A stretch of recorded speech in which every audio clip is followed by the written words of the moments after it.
Un étrange phénomène, d'après Herbert George Wells, interprétation Alain Guillot.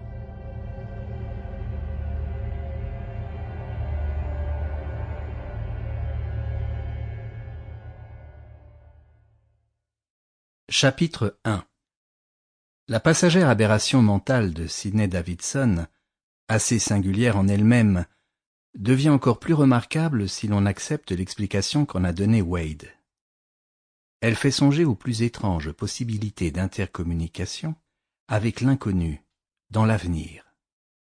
On rêve de vivre 5 minutes intercalaires de l'autre côté du monde, où l'on s'imagine être observé dans ses plus secrètes actions par des yeux insoupçonnés.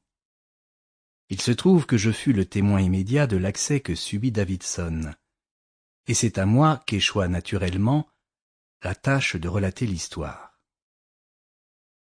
Quand je dis avoir été le témoin immédiat de son accès, je veux dire que je fus le premier sur les lieux. La chose se produisit à l'école pratique industrielle de Harlow, qui se trouve juste après qu'on a passé Highgate Archway. Il était seul dans le grand laboratoire, et j'étais, moi, dans une pièce plus petite, la salle des balances, transcrivant diverses notes et fort incommodé dans mon travail par l'orage qui grondait.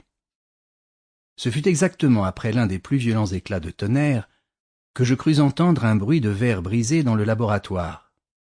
Je cessai d'écrire, l'oreille aux écoutes. Pendant un instant, je n'entendis rien que la grêle qui faisait un vacarme du diable sur le toit de zinc gondolé. Puis, il y eut un autre bruit, un fracas, sans que le doute fût possible cette fois. Quelque chose de lourd avait été jeté à bas de la table. Me levant aussitôt, j'ouvris la porte qui donnait sur le grand laboratoire. Je fus fort surpris d'entendre une sorte de rire étrange, et de voir Davidson, debout, chancelant au milieu de la pièce avec les yeux comme éblouis. Ma première impression fut qu'il était ivre. Il ne semblait pas me voir et essayait de prendre quelque chose d'invisible devant lui. Lentement, et avec hésitation, il étendait la main et ne saisissait rien. « Mais qu'est-ce qu'il y a ?» fit-il. Il rapprocha de ses yeux sa main ouverte et jura.